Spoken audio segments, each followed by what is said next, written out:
Ahoy from BA. This is a Rorschach Ocean update from the 25th of September 2025, a summary of what's going down in the 70% surface of the Earth covered in salt water. Starting strong this week with two shipping giants' quest to cut off nearly 5,000 tons of carbon emissions.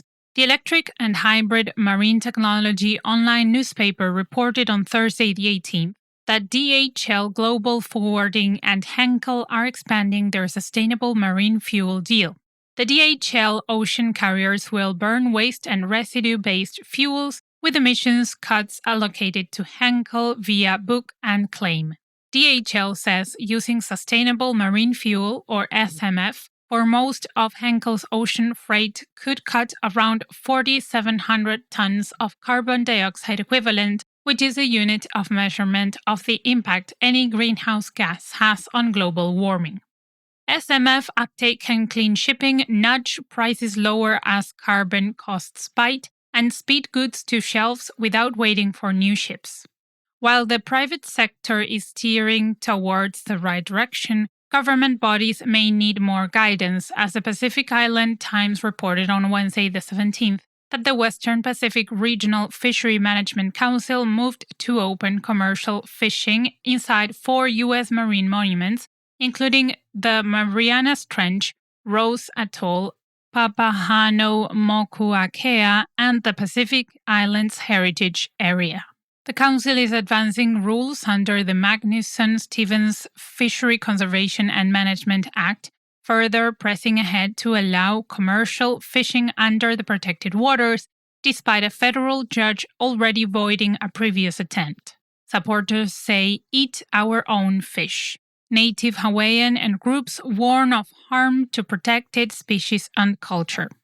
Speaking of the government sector, Inside Climate News reported on Tuesday, the 23rd, that the UK and Chile will include ocean solutions in their Paris Agreement pledges ahead of COP30. Plans include phasing out offshore oil and gas, scaling offshore wind, decarbonizing shipping via green corridors, and expanding marine protected areas and fisheries management. Advocates say that ocean actions could close up to 35% of the 2050 emissions gap. If these plans translate to outcomes, the world may be looking at cleaner air in port cities, cheaper power, and potential new jobs for the sustainability industry.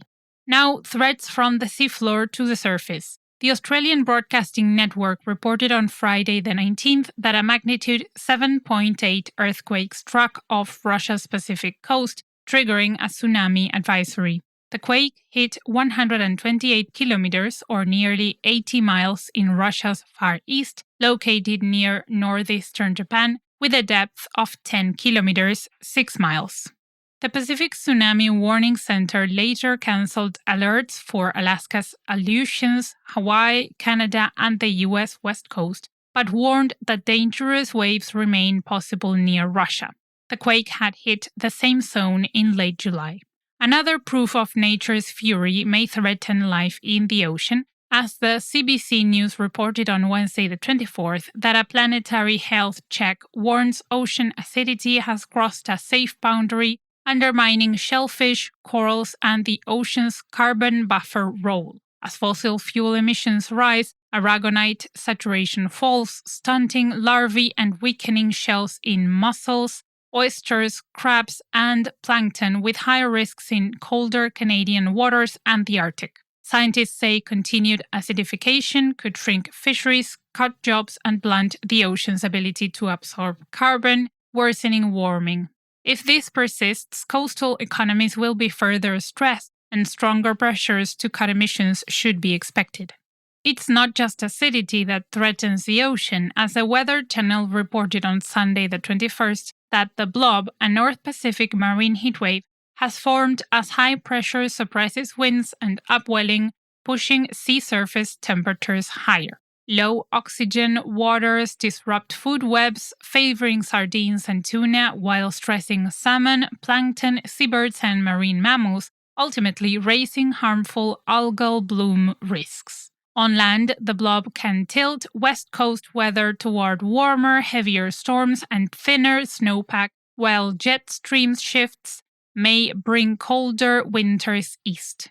Seafood prices, water supplies, and energy demand, and even the entire tourism industry can swing.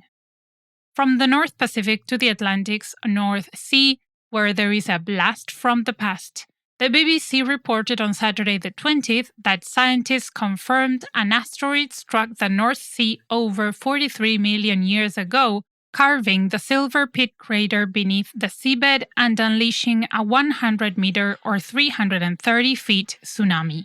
This finding sharpens hazard models, guides coastal planning, and boosts education on tsunami risk.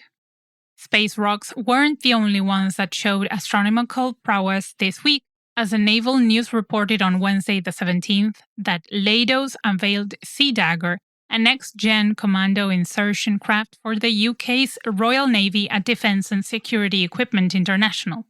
Designed for standoff landings, the amphibious unit carries a strike team, cruises above 25 knots, 45 kilometers per hour, while keeping a low signature. It integrates AI, autonomy, sensors, and weapons into a maintainable, repairable platform. Once fully deployed, people can expect tech application spillovers from military to humanitarian and civilian purposes like search and rescue and disaster response. However, it will probably spark debates over national spending on military operations, AI autonomy and their socioeconomic and security implications, and overall maritime oversight. While the UK rolled out its next-gen arsenal, another strong trilateral power did not sit idle, as the US Naval Institute reported on Friday the 19th that the US, Japan, and South Korea wrapped the Freedom Edge 25 training exercise after 5 days off Jeju Island. The drill expanded air, sea, cyber, special operations, and missile defense coordination. For the first time, a US carrier has not participated in the drills, but the country was still represented by the 7th Fleet flagship USS Blue Ridge and the destroyer USS Curtis Wilbur. Together with their Japanese and South Korean counterparts, they carried out multiple drills, which concluded the trilateral multi-domain exercise. Allies also trained in the South China Sea. Military defense isn't the only development we have seen this week, as the Ocean News reported on Wednesday the 17th that Echo Wave Power teamed with Blade Ranger to debut drone-powered maintenance for its onshore wave systems. Autonomous drones cleaned and inspected floaters, aiming to cut operating costs, reduce downtime, and lift electricity output. Cheaper, steadier wave power means more resilient grids, lower bills over time, and cleaner costs as renewables scale. This is indeed a week for wave energy developments, as the Ocean News reported on Thursday the 18th that Core Power Ocean, a wave energy technology developer, finished a geophysical survey of Agusadora, Portugal, clearing the way for its C5 wave energy demo and a 10-megawatt Viana wave project. Teams mapped seabed layers, cable routes, and anchor sites using multi-beam and seismic tools. Results de-risk engineering and speed approvals. Wave power can lead to cleaner electricity, steadier grids, jobs, and fewer fossil imports, benefits that can cut bills and emissions while adding resilience to heat waves and winter peaks.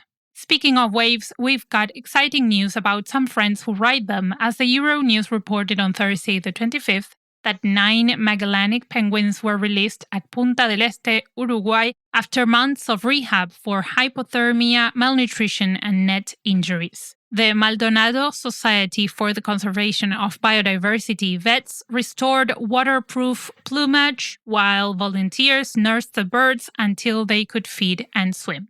Crowds watched as the penguins shuffled to the Atlantic.